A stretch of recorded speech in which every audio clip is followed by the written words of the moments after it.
Oh, hey, it's that time, is it? I was spacing out. How's everyone doing? Back to my series about how anybody can build wealth. It doesn't have to be a great secret. It's starting to get more fun. All right. So today I'm going to talk about a concept. It's called how to buy an asset to pay for a toy. All right. And what's really cool about this particular class is I have a real life example of someone who didn't do it. And we can see the difference in life. All right. I'm attacking a specific personality type today, which is Penny the Saver. All right. And what I want you to pay attention as I go through the story is how fear affected the decisions that were made. All right. Because sometimes when we think we're doing something good, we realize that it's our training that's keeping us from being wealthy. All right. So here we go. We got a person. This is a young lady, Penny, that had worked for us. She was a good little saver. She had a little car that her parents had bought her in college, and she had just about worn it out. She was just worn out. Okay. Now she's been saving up for two things. She'd been saving up for a brand new car, and she'd been saving up for a house. Separately, two separate accounts, right? Type of thing. She's got the money for both. And now she has saved up money with what her little car is worth. It's not very much, but what it was worth, she's able to go buy a new car, right? Her plan is to use the little car for the down payment and pay the rest in cash. Why? Penny doesn't like payments. All right. Doesn't like payments at all. She never wants to have a car payment. She wants to pay it in cash, and she's saving up for her house. Okay. Here was my suggestion. Penny, let's do this. Let's take the money you've earmarked for your car and put it down on a rental property. The rental property will cash flow.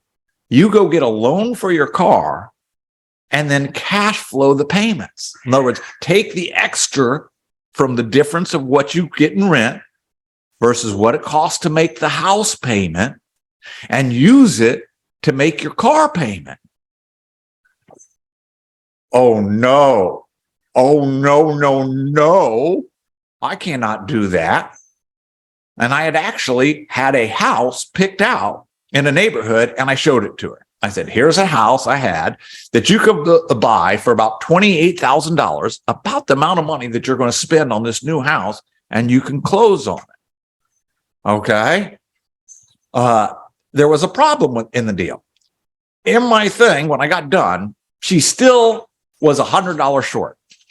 We calculated how much you would get in rent, how much the house payment would be. We did factor in common repairs, right? And some maintenance. So a little bit of money staying in that rental account every month so that she can do maintenance. It was enough to make her car payment, but $100 short. She'd still have to make $100 out of her pocket every month. There's the problem. She just couldn't do it. She's like, I can't do it. You're asking me to make a car payment and a house payment, and I'm still saving for a house. I'm worried that it'll mess up my house. I'm like, no, it won't. Actually, having some payments on the other investment property that's cash flowing will actually help you with your house. Okay. But Penny just couldn't do it. She could not wrap her mind around it. She went and bought her little car cash. She was happy with her little car, saved up, and eventually bought her home. That's what Penny did. Okay. Now, I didn't have the money to buy the house, but I knew it was a good deal. I told a friend of mine about it. They bought the house. It was $128,000. They ended up only keeping it for 4 years, but it positively cash flowed for those 4 years for that person, right? And when they sold it, they recently sold it for $209,000. They had spent about $7,000 worth of repairs. But remember, in my example, I had earmarked what was happening. Let's go back and look at Penny. What would Penny had happened if she had bought that house, right? Now what would happen is fast forward 4 years. Penny's little car that she bought now has, guess what? A bunch of miles on it. Her family has grown. Okay. So now she needs a little bit bigger car. But not to worry, because for the past 4 years, guess what Penny's been doing? She's been saving for her new car. All right. You get where I'm going with this. What had happened over that period of time, at the time, Penny didn't want to buy the house. And one of the reasons that she gave to me is it's too expensive. We're at the top of the market. And it seemed like it was. My response was, don't pay attention. Pay attention to the fact that the house is capable of cash flowing after making the payment. And it cash flowed pretty good. Examples of cash flow today would be considerably less than this cash flow example that we were able to come up with pretty easy there. And the house had what I call hidden value in it. The neighborhood hadn't really received all of its up value. I could sometimes show you how to look for houses that have hidden value in it. If she would have kept this house, and not sold it like my friend did, the friend apparently they said, man, this is enough equity. I'm going to take some money off the table. But if she had just kept that house, guess what also has gone up over the last 4 years? Rents have gone up tremendously. So what would happen is, yes, Penny would have had to spend $100 a month for the first year or year and a half. After that, the rents will gone up and she would no longer spend that. Now, as her car wore out and it's time to trade it in, if she have no value, no, that $100 a month she was spending would have actually been about equal to the equity in her car that she now can trade in on the new car, right? But does she have to make payments on the new car? No, because she's still got a house that pays rent and the rents have gone up. So guess what? It doesn't have to be a widow car anymore. Now she can buy herself a new car and still take no money out of her pocket when she gets done at the end of all of that. At the end of that 5 years and that car's all worn out and it's ready to trade in, what's going to happen?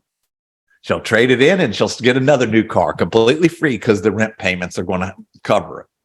Now, how much equity did she get in doing that? You go, wow, she got the car payments and she got that $80,000 as equity. No, there's another principle at work here. Remember, as we're making those payments on that house, some of the payment amount is principal. It's not. So the payoff on the house is going down. As the value goes up, the equity will increase and increase and increase. This is the difference in the mindset of an investor and the mindset of the rest of people. All right. The reason that this makes so much sense is at that time, interest rates on cars, the new cars were special interest rate, is either 0.9 or 0%. So she was almost going to pay no money on that interest that she paid for her car. She almost lost that benefit by paying cash for her car. And a house appreciates as well as cash flows. And you say she doesn't like car payments? Really? What do you think you're doing as payments as you're taking money to put in the savings account each and every month, right?